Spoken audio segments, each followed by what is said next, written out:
안녕하세요. 김하영 변호사입니다. 오늘은 상간자 소송을 당했을 때, 그러니까 내가 상간자일 때 피고 입장에서 궁금한 것들, 알아야 될 것들, 질문이 많이 와서 오늘은 요 얘기를 좀 해보려고 합니다. 결국 제일 이제 궁금한 거는 원고가 청구하는 위자료 금액이 궁금한 것 같아요. 최근 세기의 이혼 항소심의 결과가 나오면서 이 위자료 X가 갑자기 많이 증가되었습니다. 근데 일반적인 경우는 아니죠. 근데 한 최대 1억 정도? 원고가 청구할 수 있는 금액. 원고가 예를 들어서 배우자 있는 경우 내 배우자에게도 이혼 소송을 하면서 위자료를 청구하고 그리고 상간자에게도 위자료를 청구하는 경우, 그러면은 이제 원고의 위자료 금액은 이 두 개의 소송에서 합친 금액이 되겠죠. 이 금액이 1억 정도 청구할 수 있다고 많이 하고, 그래서 절반을 나눠서 배우자에게 5천 그리고 상간자에게 5천 이렇게 청구되니까 최대 5천 이런 경우가 아닌가, 이렇게 생각을 많이 하시는 것 같아요. 이제 물론 그 금액도 반드시 인정되는 금액이라서 그런 건 아니고, 일단 5천만 원 정도 청구를 하면 그 금액 안에서 일부 인용이 될 거기 때문에 내가 1천만 원만 청구해서 혹시라도 2천만 원을 인정해주고 싶을지 모르잖아요. 그러니까 일단 최대치를 청구하고, 너무 많은 금액을 청구하면 이 패소 범위가 커지기 때문에 이제 5천만 원 정도를 많이 생각하시고, 저희도 5천만 원 정도 청구할 수 있다 이렇게 많이 보는 것 같아요. 물론 당사자의 마음은 이 금전으로 위자되지 않죠. 근데 정신적 위자료도 저희가 이제 금전으로 손해배상이 원칙이기 때문에 결국 돈으로 청구할 수밖에 없고, 근데 우리 법원은 이런 정신적 위자료에 조금 인색하거든요. 그래서 당사자로서는 사실 그 금액이 적다고 느낄 수밖에 없을 것 같습니다. 다만 이제 배우자의 외도로 인해서 이 혼인이 결정적으로 파탄이 됐다, 이 외도 때문에 이혼을 했다, 이렇게 되면 이제 상간자에게 인정되는 금원보다는 보통 배우자에게 더 큰 금액을 청구하는 것이 좀 더 낫지 않을까 생각이 됩니다. 이후에 이제 상간자 소송을 진행하게 되면 약간 배우자에게 인정된 금액의 50% 내지는 100% 이 정도로 인정되는 경우가 많은 것 같습니다. 이게 정확한 통계가 있지는 않고, 다 사실 의뢰인마다 모두 사실관계가 다르기 때문에 이제 저희도 혼인 기간, 그다음에 이혼의 경위, 혼인 파탄의 책임, 그리고 재산 분할 금액이 얼마인지, 그리고 자녀의 유무, 양육비 지급이 어떻게 되는지, 이렇게 이혼의 모든 여러 가지 사정을 고려해서 청구 금액을 정하는 것이 일반적입니다.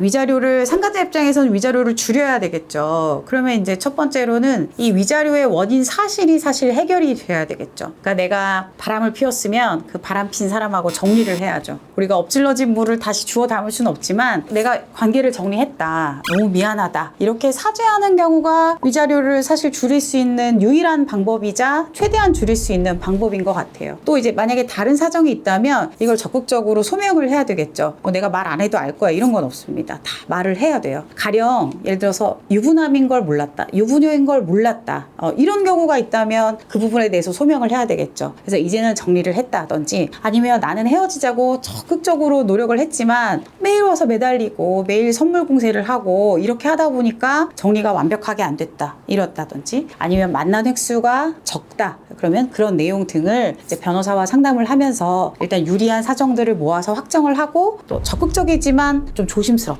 이렇게 접근해서 설명하는 것이 필요합니다.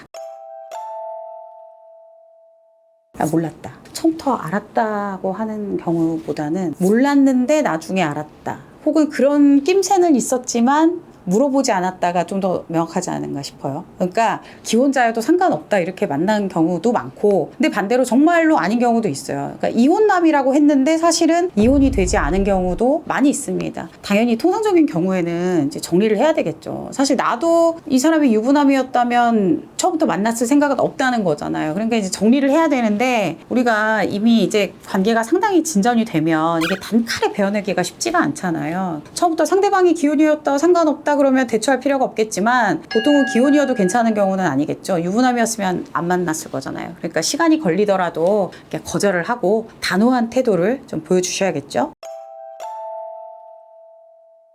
자, 당사자들이 합의를 하셨을 때 뭘 합의해야 되는지, 뭘 다짐을 받아야 되는지 모르셔서 어떤 내용을 합의해야 되는지 물어보시는 경우가 많습니다. 정확히 하는 게 중요합니다. 어떤 걸 합의할지, 내가 무엇에 대비해야 될지. 그래서 요즘의 추세는 점점 복잡해지고 있어요. 자, 보통은 제일 중요하게 여기시는 게 부정행위를 인정해라, 이 부분인 것 같아요. 그래서 일단 부정행위한 사실을 인정하고요. 그리고 뭐 이 이후로는 민형사상의 법적 조치를 취하지 아니한다. 뭐 내용 증명에서도 제일 많이 나오는 건데 이 부분도 많이 들어가고, 그리고 이제 비밀 유지 조항을 많이 하시죠. 그러니까 내 가족이나 제3자, 특히 자녀에게 절대로 이런 내용을 발설하지 않는다. 그리고 뭐 인스타그램이나 SNS로 절대로 뭐 적지 않는다. 카카오톡 프로필에 뭐 이렇게 내용 있잖아요. 그런 거 적지 않는다. 그리고 기존에 갖고 있던 사진이나 뭐 메모, 쪽지, 그리고 카카오톡 내용을 일체 모두 삭제한다. 이런 내용도 많이 하시는 것 같아요. 그리고 다시는 연락하지 않는다. 그게 SNS가 됐건 문자가 됐건 전화가 됐건 이후에 절대 만나지 않는다. 이런 거를 다시 연락을 했을 때 뭐 1회당 얼마 이렇게 뭐 위자료 명목으로 주기로 한다. 이런 합의도 많이 하십니다. 본인이 가장 이제 중요하다고 생각하는 거, 이게 외부에 알려지지 않는 게 중요한지, 아니면 부정행위를 인정하고 사과하는 마음이 있는 것이 중요한지, 무엇이 중요한지에 따라서 대비를 해서 합의서를 작성하면 됩니다. 뭐 인터넷에 떠도는 간단한 양식들도 있는 것 같아요. 근데 그것보다는 좀 더 전문가의 도움을 받아서 작성하는 것이 보다 확실하지 않나. 그리고 이제 양쪽에 대한 어떤 다짐도 조금 각오가 남다르죠. 개인이 쓴 거랑 변호사의 조력 아래 쓰는 것은 또 결심의 어떤 정도도 다를 수 있으니까 그렇게 해서 좀 조력을 받으시는 것이 좋을 것 같습니다. 상간 소송을 원고가 소재기를 해서 이제 보시는 우리 시청자분이 패소를 해서 위자료가 인정이 됐다, 이런 내용을 외부에 발설하겠다 원고가 얘기를 해온다면, 사실 그거는 사실적시 명예훼손이 될 수 있기 때문에 오히려 그 원고가 또 고소를 하시면 처벌받을 수 있습니다. 그때는 이제 반대로 합의해야 되는 결론이 나오는데요. 그렇기 때문에 이제 그런 내용을 경고를 하셔야 되겠죠. 근데 대부분의 원고는 모르지 않죠. 요즘에 다 뭐 내용들을 잘 알고 있기 때문에 이거를 모르지 않아서 이제 이렇게 명예훼손이 될 수 있다는 경고를 해도 그게 뭐 받아들여지는 경우는 좀 적은 것 같아요. 물론 원고가 이제 또 배우자랑 이혼을 했다면 어떻게 될지 모르겠지만, 사실은 그게 원피고 당사자 둘 다 있는 거잖아요. 그리고 해당 자녀도 있을 수 있고, 그러니까 피고에 대해서 모든 것이 알려진다면 이제 더 이상 잃을 것이 없는 피고도 역시 마찬가지로 이런 내용에 대해서 원고 측, 원고의 뭐 다른 가족이나 이런 사람들이 알 수 있도록 하겠다, 이렇게 또 반대급부로 얘기하시는 경우도 많은 것 같아요.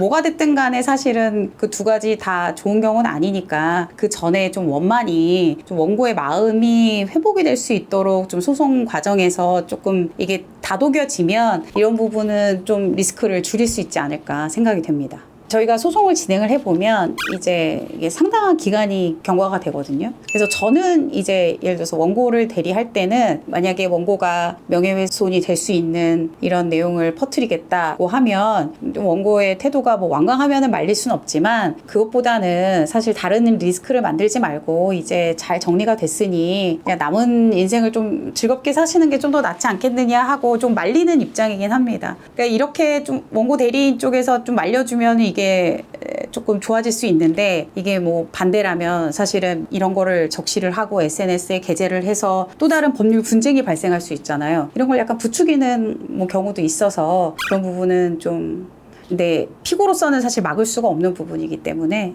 피고로서는 소송에서 대응할 때, 변호사와 대응을 할 때 이런 부분에 대해서 나중에 위험이 없도록 잘 좀 정리를 하는 것이 좋겠습니다. 개인의 소송 내용을 주변이 알 수는 없습니다만 이제 동거하는 배우자하고 자녀들이 알게 되는 걸 제일 두려워하시죠. 소송을 진행을 해보면 이제 그런 걸 알면은 하지 말아야지, 이런 걸 많이 하시는데요. 어쨌든 해결을 해야 하니까 방법은 이제 변호인을 선임하시잖아요. 그러면 송달 주소를 이제 변호사 사무실로 해두는 거예요. 그래서 변호사가 상대방 쪽에 연락을 해서 저희 사무실 주소를 송달 주소로 하시면 오히려 소송 진행이 빨리 된다, 이렇게 해서 변호사 사무실 쪽으로 송달을 하도록 하는 것도 방법 중에 하나고요. 또 이후에는 그러면 이제 모든 송달이 변호사 사무실로 이루어지기 때문에 안전하죠. 다른 경우에는 좀 미리 주소지를 바꿔두시는 분들도 있으신 것 같아요. 이제 본가에 송달되도록 한다거나 아니면 미혼인 믿을 만한 친구로 미리 주소지를 옮겨 놓거나 이런 경우도 있으시더라고요. 그래서 일단 그쪽 주소지로 한번 송달이 되면 그 이후에 빨리 전자소송으로 전환을 하시면 이제 송달이 전자로 이루어지기 때문에 이제 그런 식으로 해서 비밀을 좀 지키려고 하시는 것 같습니다.